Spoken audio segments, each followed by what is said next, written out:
Is there some poor behavior in your company that you've been tolerating? Some issues that you haven't been addressing? Stay tuned as we talk about how to effectively nip problems in the bud. Hi, Shannon Waller here, and welcome to Teen Success. I've been hearing about a circumstance from several different entrepreneurs lately about issues with their team. And it really has come to the forefront that one of the most critical things that we can do as leaders is to nip problems in the bud. And this, what I'm talking about here, is really behavior problems. Now, it's interesting, as I was thinking and preparing for this conversation, I was like, this reminds me of good parenting coaching, where, if there's an issue with your kid's behavior, you need to address it right away, which hopefully most of us, if you've been a good parent, you've done that to a greater or lesser degree. But it's actually really true, I think, of almost every relationship. Now, I think this is true with clients, but I'm going to talk about particularly today team members. Let me just describe one of the circumstances that's happened. And it often happens when there's a misalignment of values, especially when people are exhibiting behaviors that are not congruent with how you want to show up as a company, with how you want people engaging with your marketplace, when engaging with other team members. So with this one circumstance, very, very, very capable individual, in fact, kind of essential, which is why the situation went on as long as it did, but incredibly poor behavior, not staying within the lines, not staying in this person's lane. And it caused a massive disruption. It just started creating messes everywhere. And this is a little bit of a symptom, is if the person that you're working with kind of thinks the rules don't apply to them, if they're taking liberties with how you want things done, if they're not sticking to their lane per se, and it's causing messes for other team members, and they're having to clean things up, they're having to make amends, they're having to spend extra time explaining. It's an incredible drain and cost on your team. In fact, I wrote about this in Multiplication by Subtraction because it's one of the most challenging issues, but the thing that irritates me the most, and I kept hearing about it, was high performers with poor behavior or poor value system, one that doesn't match your company. So this is a big deal. In this case, fortunately, as of very recently, it just got remedied. That person's no longer there. Someone new replaced them. All is good. But it was a tough circumstance for a little while. But it got me thinking, and this is by no means not the only circumstance. If I were to ask my friend and client, but when did you notice these problems? It wasn't yesterday. It wasn't last week. It wasn't last month. It's been happening for years. And this is true in all the other circumstances I can think of as well. So these are problems that did not get addressed at the outset. Or if they were addressed even temporarily, but then the behavior slipped back, it wasn't addressed again. That behavior was tolerated, and that's the problem. If you've ever had to let go of someone, and this is one of the symptoms that you notice if someone's in a multiplication by subtraction situation, is that they're clueless.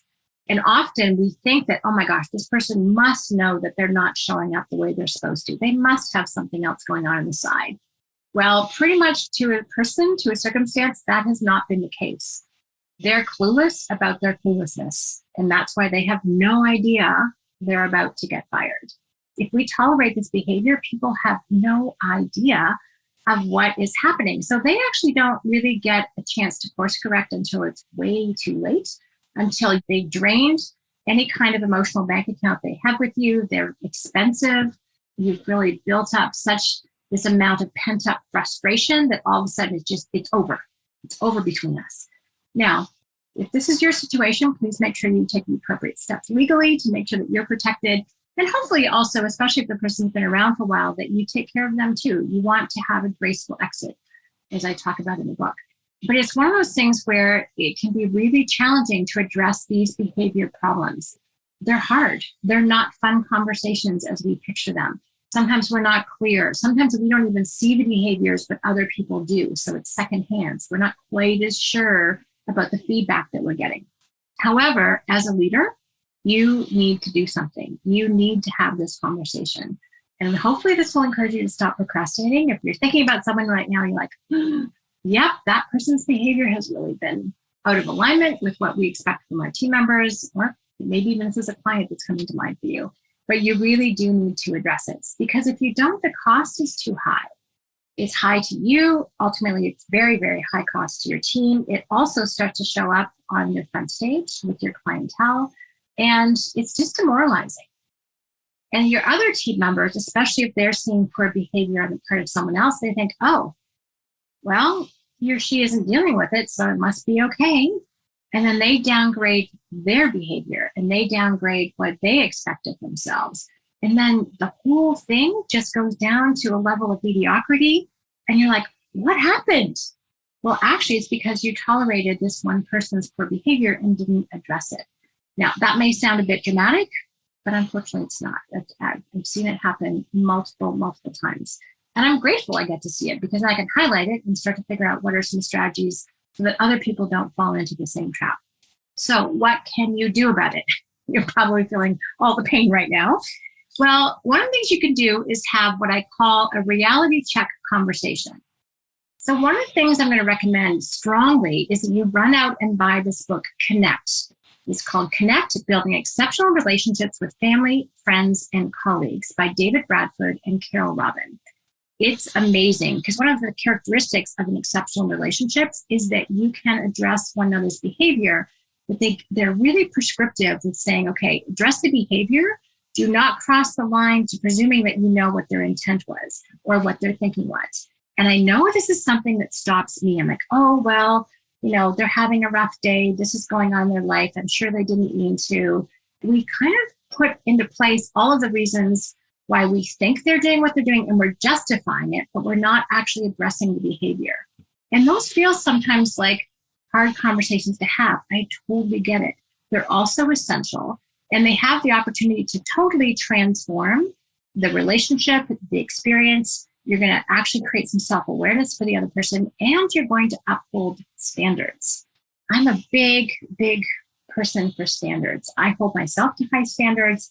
I want other people to be operating at high standards, and I don't want to be playing on a mediocre team. That's not what I'm up to in my life, and I don't want to attract that in. I don't want to tolerate that. So there might be some skills that you need to build to give yourself the confidence to be able to have these what look like more scary or intimidating conversations. Or if you're someone who is very direct and very blunt, there might be some lessons for you to learn in terms of how to have them be more gracious and actually pull the best out of people so that your conversations are not confrontational and not conflicted, but in fact productive. And there's a ton of resources. Collaborative Way comes to mind in terms of speaking straight and listening generously. But when we can address these issues with people, this is where growth happens. This is where there's opportunities for people to go, oh, I didn't know that was a problem. Maybe it's been okay in other parts of their life, so they have no idea. That's for them to tell you, not for you to guess. That would be crossing the line. But I think it's key. You can feel completely confident about addressing those behaviors. And guess what? Sometimes you can hold up the mirror and you can invite that conversation in. Very challenging for someone who is not at your level in the organization, for someone in a lower power strata to actually go, by the way, when you do this, it drives me crazy. But if you actually invite that, then you'll actually have a chance to learn from it. We all have our blind spots. We all have areas that we're like, didn't realize that was quite so annoying. And we're triggering people and we don't even know it. That happened with me this week. A habit that I have is just really, really bothering someone with whom I work closely, who's also responsible for quality. So it's up to me to address that. It's not something that other person can change. So being open to feedback is really, really important. Now, sometimes you realize, oh, I don't have the skills for that. There are things I need to do differently, but that's a really good starting point. So again, just really important to address those habits. We can immediately see them in other people before we can see them in ourselves. But if you're open to learning and growing, you can actually ask for this kind of feedback as well. So my coaching today is please address issues, nip them in the bud, do not tolerate them. We get what we tolerate, this expression I've heard, and, get what we put up with. And so what are you putting up with is my question. What's something you're like, oh, I've been kind of excusing this or putting it off or delaying it, this conversation with this person, and they might be stellar rock stars in other parts of their role, in their relationship with you. In this one area, they're really not. And it would serve you and serve them for them to know it. So again, I just want to give you the confidence that this is a worthwhile conversation to have. It's not something to sweep underneath the carpet. It is something to address well. And if you feel like you want to increase your skills, reread Multiplication by Subtraction, Get Connect, just a very, very insightful book about how to have, relationships in which you can grow and not just have them be static. So I hope this has been useful for you.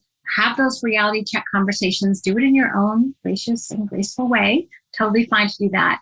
But they will make a big difference, and you'll be so happy that you did. You'll either know the problem is not solvable, in which case you know what to do, or best alternative is that person, in fact, changes the behavior, makes better decisions, and then you have exactly the type of company that you are so passionate about building, and that one that you continue to want to come to work with every single day.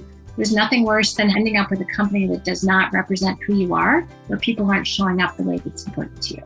So this is a very worthwhile activity. It's challenging, but I know that you're up to it. I hope this conversation has been useful and insightful for you. Please let me know if you have any questions or comments at questions@strategiccoach.com. Thank you again so much for listening. And as always, here's to your team success.